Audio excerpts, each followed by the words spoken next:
General, we have a most critical situation. Another terror cell has infested the area surrounding the Three Gorges Dam. Enemy reinforcements now threaten our own valiant troops, including our agent, codenamed Black Lotus. Use any means necessary to halt this GLA advance and annihilate their soldiers.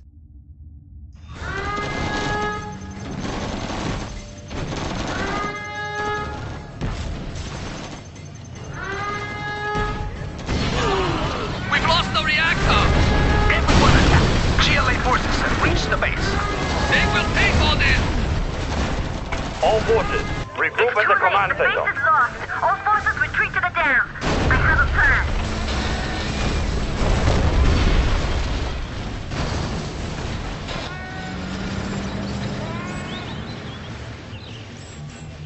Destroy the dam. Flooding the valley is the only way we can stop the GLA now. Hurry, before the forces escape.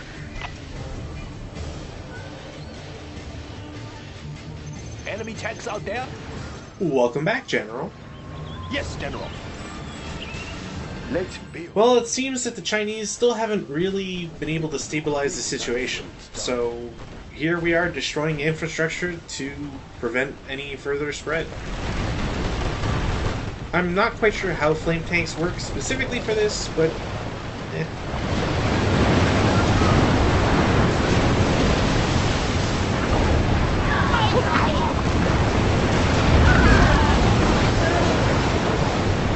It was a terrible fight. That should be the GLA end of that. forces spotted across the river. With the dam broken, the water level is dropping. If the water drops enough, they'll be able to cross. We need to build up more forces before the GLA cross the river. Let's build. I'm carrying the big gun. I've never asked, so I don't really know. I'll get through. But it's interesting to think if you could sort of let the timer run out. If there is a timer on GLA getting to the other side, quote unquote, of this area. China will grow larger. I don't think it's a thing, but in any case, it's been said already that the lack of FMVs kind of sucks. I have to agree, but it's also, Everything ready here. I don't know, I kind of like how they portray some of this stuff. I'm listening. I'll disable the enemy vehicle. Upgrade complete. Carrying the big gun. We will live The added effects that are very several units have, or that several units can apply, is also rather cool, and That's a frankly, good choice. it's just like a cool dynamic. Out there? Yes, General. The fact that you can lock down vehicles as like a sort of pseudo EMP strike, I think is a really cool thing to give special characters. I believe it used to be explained in the first mission for the Chinese, but there's a phenomena, I guess we'll call it, called a firestorm. This is actually something that applies mainly to the Chinese faction, just because they use a lot of flame-based weaponry, and essentially Yes, General. is what happens is like a sort of prolonged fire damage over time circle, I guess we'll call it, I like the big where you need to have a certain amount of fire weapons deployed in the same area in a small window of time, and once that's done, it increases, lasts a little bit longer, and deals more damage. We're going to see it a lot more with MiGs than we are with flame tanks, just because flame tanks, again, as mentioned, they don't live that long, so... It will look real China's nice when rocket it's soldier. done. It's also important to note that this lower portion never has its water level go down. That is specifically only on the upper portion of the map. Give me a job. Again, another really nice thing to incorporate. The GLA will be able to cross the river soon. Let's prepare a warm welcome for them. We will live in prosperity. Construction is complete. A very good plan. Even the game is telling me it's just a good anti-air defense, and I'm just gonna stack 6 or 8 of them and hope they do good or do well against tanks. Soldier. I'm carrying the big gun. Need a transfer.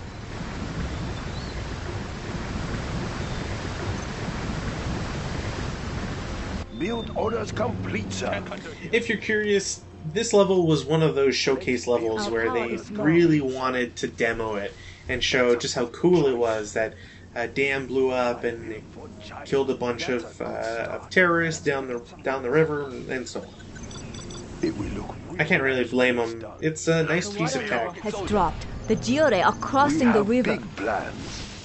I'm carrying the big gun. I'm listening.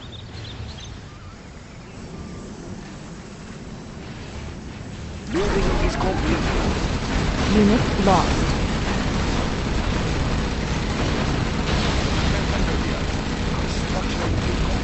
Our base is being attacked. China's rocket soldier.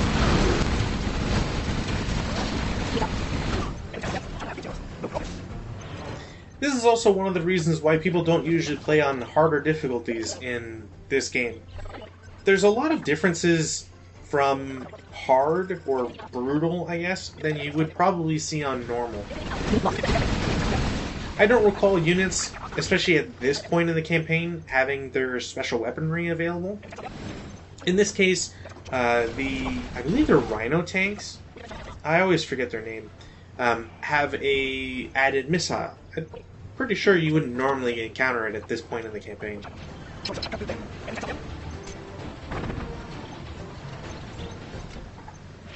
I believe I mentioned it in the training mission as well. We can see some of the upgrades that some of the units should have or will have eventually, but just not yet.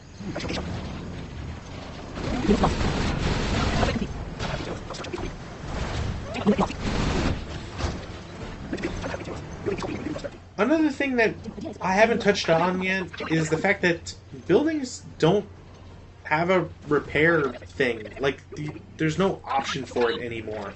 Same thing with power not being a thing. If you want to repair a building, you have to actually get a builder to go over to its location and then essentially just stay nearby.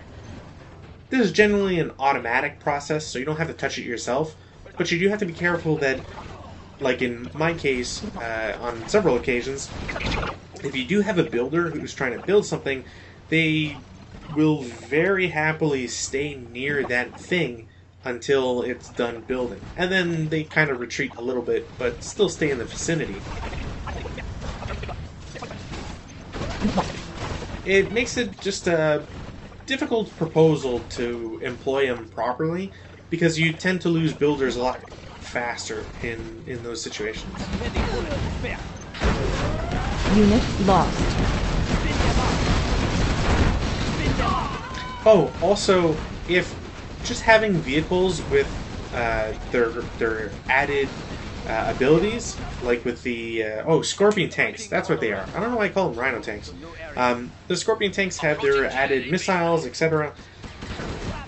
You don't get that benefit, and to make matters worse, the Scorpion tanks, and really any enemy unit slash vehicle slash whatever, actually shoots faster. So China's forces aren't necessarily very good on the defensive. You rely a lot on having just a lot of units, which is kind of self-explanatory and a very big Chinese stereotype.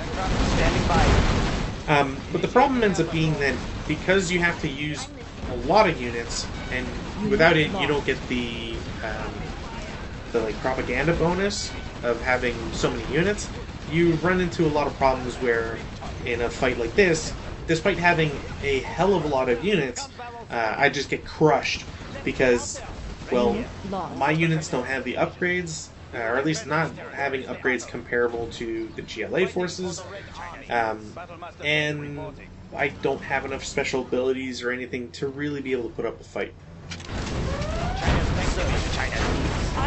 Unit lost. If anything, the higher rate of firepower that the Scorpion tanks have on top of the rocket that they use is really the thing that kicks you when you're down.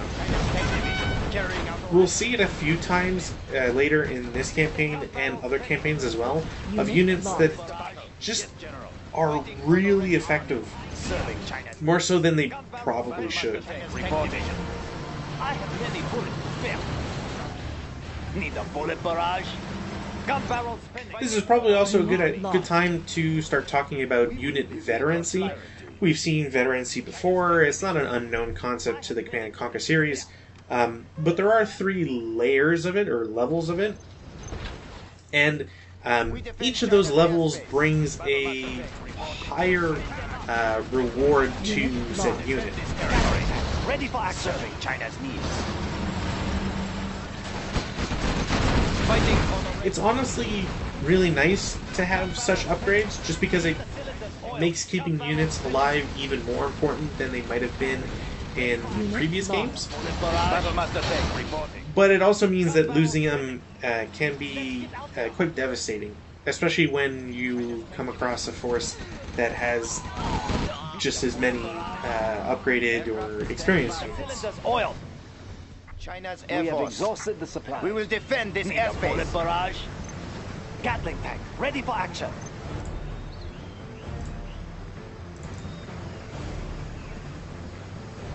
China has been generous.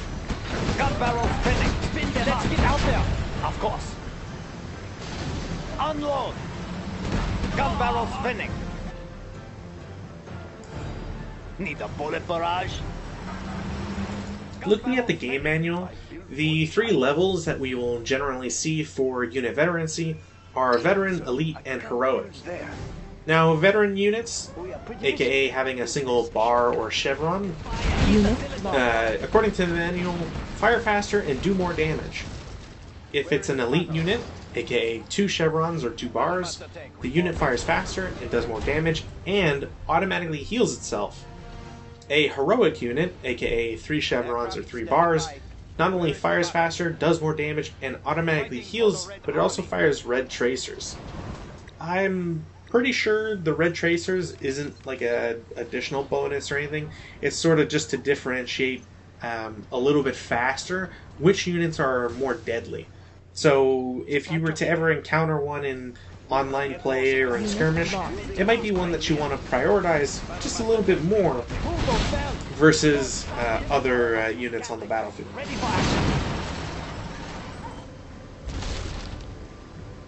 China's tank division. Need a bullet barrage. Spin them up. Spin them up. Get out there. Gun barrel spinning. We have big plans.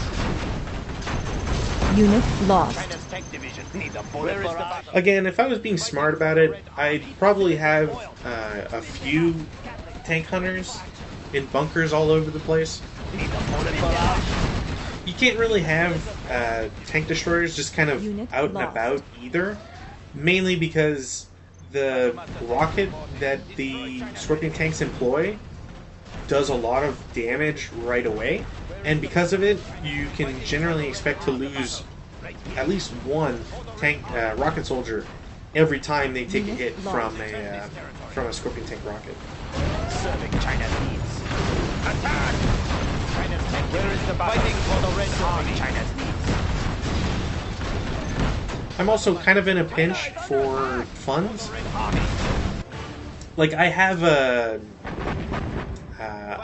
at least one oil derrick, but that's not going to be able to really maintain a level of fighting that the GLA is able to get. Speaking of oil derricks, actually, somebody mentioned in the thread that there are that the funds on a map aren't technically limited. This is true and not true at the same time. The amount of money on a map is limited in terms of how much of it can be extracted from specific sources. So we saw the same thing apply in Tiberium Dawn in some of the maps, where some maps did not have Tiberium trees, and thus there was no way for money to quote-unquote regenerate. So there was always a sort of maximum on those given maps. Now, oil derricks, as the series progressed, alleviated that fact. China's tank division. It still means, though, that there is a building, a physical something on the map that sort of needs to be captured, needs to be protected, or else, well, you fall into the same pattern as before, aka not having unlimited funds. There's also another way to get money that isn't specifically building related, although it is in two other cases. But we'll see those as the campaign goes along. Right here.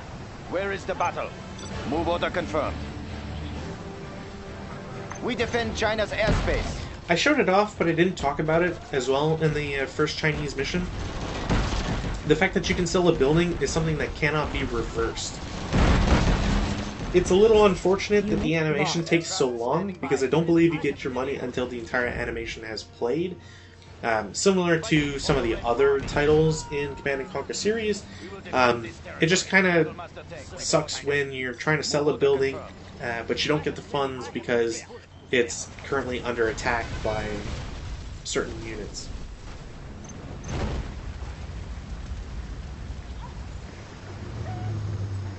Honestly, the way to play this mission is probably just a smooth Air Force related thing.